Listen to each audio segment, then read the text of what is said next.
O tema que eu propus abordar hoje é o tema da transformação agile e digital da gestão, tendo como exemplo, como referência, a transformação da gestão de pessoas. Nós estamos, de facto, a falar da revolução mais rápida e mais radical que ainda sofreu. Se nós formos desde a invenção do fogo, à roda, à máquina a vapor, etc., nunca houve uma revolução que mudasse tanto a vida da humanidade e que essa mudança fosse tão rápida quanto a transformação agile e digital. E vocês vão perceber mais à frente porque é que eu sempre falo da transformação agile e digital e não apenas da transformação digital. Mas o que eu acho que é importante vocês reterem é que cada negócio tem um modelo de gestão específico e cada modelo de gestão tem o seu modelo de gestão de pessoas específico. Então, nós não podemos dizer que há ciclos de moda e que esses modelos perdem a validade ao longo do tempo. Há negócios que ainda hoje se justifica um modelo de gestão de pessoas contábil, ou um modelo de gestão de pessoas normativo. E isso não significa que essas empresas estejam desfasadas do seu tempo. Significa que o seu negócio exige esse modelo de gestão. Se o modelo de negócio não evoluiu ao longo do tempo, provavelmente os modelos de gestão de pessoas também não evoluíram. Mas tudo começa com o final do século XIX, início do século XX, com a racionalização do trabalho, que só foi possível através da introdução da máquina a vapor, das máquinas, no processo de produção.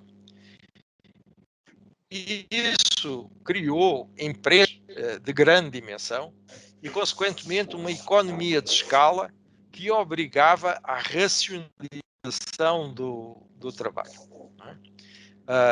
O que é que nós tínhamos na época, sob o ponto de vista de gestão de pessoas, era apenas uma gestão de custos. Não é? Os profissionais de RH eram meros contadores, no sentido em que contabilizavam o número de peças que cada pessoa produzia para lhes pagar de acordo com a sua produção. Não é?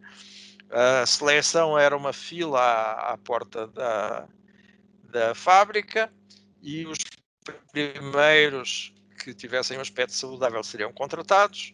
O treinamento seria um treinamento extremamente rudimentar, portanto, em que em poucos minutos a pessoa ficava apta ao exercício da atividade. E, como eu disse, a política remunerativa era por peça produzida. O mundo estava a viver a Revolução Industrial nessa época. A seguir vem o período legalista, que o Brasil foi paradigma a nível mundial. Não é? Vocês sabem qual é a diferença entre veneno e o medicamento? É a quantidade, não é? E, de facto, o governo de Getúlio Vargas, um pouco na dose, de um certo protecionismo ao movimento dos trabalhadores, que até então eram explorados de forma selvagem, não é? E criou um conjunto de mecanismos de proteção dessas classes operárias, que engessou o mundo do trabalho até há muito pouco tempo no Brasil. Quem eram os profissionais de RH dessa época? Eram os juristas, na medida em que o próprio sindicalismo não era promovido pelos movimentos de trabalhadores, mas promovido pelo próprio Estado. E a relação laboral que existia nas empresas era basicamente uma relação de luta de classes, onde os juristas teriam o papel de defender os acionistas. Estávamos no fim da velha República no Brasil. Vem depois o período da época normativa, estávamos em plena Segunda Guerra Mundial, em que as organizações que já tinham crescido muito, já eram organizações de grande dimensão, quando foi introduzida a máquina a vapor nos processos produtivos. Com a Segunda Guerra Mundial, as indústrias tornaram-se de facto gigantescas para alimentar a guerra. Portanto, produção de aviões, produção de navios, produção de automóveis para servir exatamente o propósito da guerra. Então aí a economia de escala atingiu níveis em que a gestão de pessoas passou a ser uma gestão de pessoas muito mais técnica. Então passaram a haver técnicas de remuneração, de recrutamento, de seleção, etc. Reparem, as grandes multinacionais de consultoria de RH surgem exatamente neste período. O Way Group, que hoje é Korn Ferry, a Mercer, a Watson Wyatt, a Hewlett, etc. Todas as grandes multinacionais de consultoria surgem neste período dos anos 40 a 60, quando o RH começa a ser um RH mais técnico. Curiosamente, as grandes auditoras e as grandes consultorias de processo e também da área estratégica surgem junto com o Taylorismo, não é? Nos finais do século XIX e início do século XX, uma Accenture, uma PricewaterhouseCoopers, enfim, todas essas, as Big Four, ou Big Five, já não sei, cada dia é Big qualquer coisa. Vem depois na sequência os anos 60 e os anos 90. Já eram pós-guerra, portanto, em que as pessoas já não lutavam pela sobrevivência, mas lutavam pela qualidade de vida, não é? Isso também teve um reflexo grande ao nível da gestão de pessoas. As escolas sociotécnicas, como relacionadas com o trabalho em equipe, liderança e delegação, gestão de competências, etc., surgem exatamente durante este período. Eu digo sempre que, para quem me conhece recentemente, eu já tive cabelo, nunca fui toda a vida careca.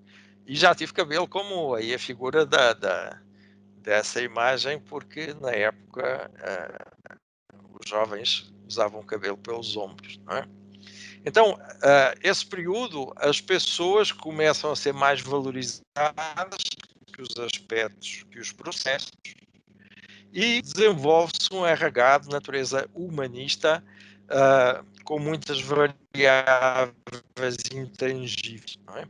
E neste caso, os profissionais de RH passam a ser os psicólogos e os sociólogos. Estávamos no auge do movimento.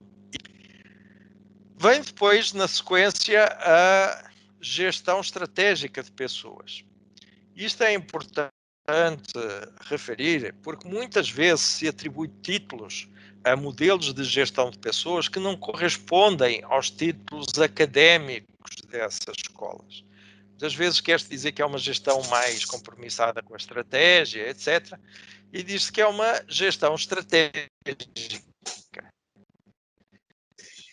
A gestão estratégica se caracteriza essencialmente não pela gestão das pessoas, mas pela gestão do negócio por meio da gestão das pessoas. Então o foco deixou de ser a gestão de pessoas para passar a ser a gestão do negócio. Estávamos em plena era do conhecimento, em que o capital principal passou a ser os empregados, portanto, quem tinha conhecimento eram os empregados, e estávamos em plena globalização, em que a competitividade mundial era muito acirrada. Então, as empresas procuravam ter margem em todas as suas vertentes, no design, na tecnologia, na gestão de pessoas, etc. Então, algumas vertentes da gestão que até então eram consideradas não muito significantes para a geração de resultados, com a globalização passaram a ter uma importância que não tinham até então. O mundo, nesta época, estávamos num período de disruptura com a queda do muro de Berlim. Na sequência, vem a tal gestão de pessoas agile. Isso coincide com o fim da globalização e das organizações globais. O exemplo disso é o Brexit, não é? Quando o Reino Unido saiu da União Europeia, não é?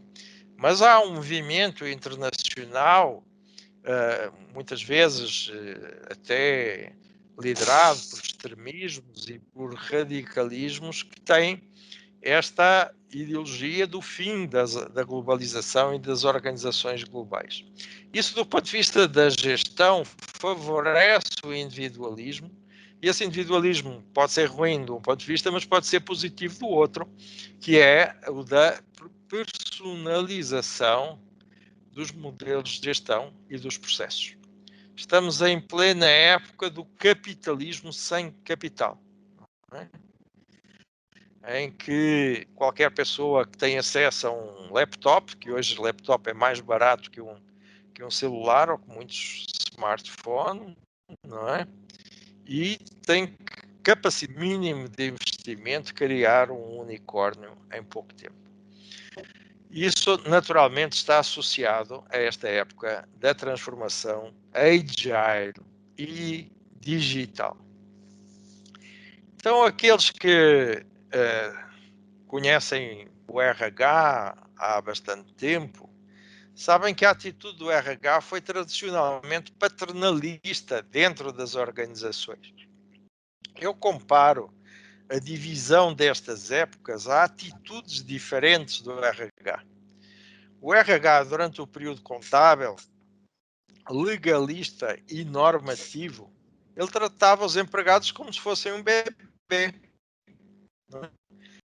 Tinha horário para entrar, tinha horário para sair, tinha manual de comportamento, tinha uniforme, quer dizer, praticamente não dava autonomia nenhuma aos empregados dentro das organizações. Na sequência, vem o RH humanista e o RH estratégico, em que o RH começou a dar alguma autonomia aos empregados, e eu digo aqui que seria equivalente aos adolescentes, que têm uma certa autonomia, mas continuam a ter ritos que têm de seguir de uma forma relativamente estreita, não é? Não podem fumar, não podem se embriagar, não podem chegar fora de horas a casa, etc. Então, isso corresponde à atitude do RH durante este período. E, finalmente, o RH tornou-se o pai do empregado no Agile digital, que a função do RH deixou de ser aquele que cria limites aos empregados das organizações para aquele que estimula a autonomia desses mesmos empregados.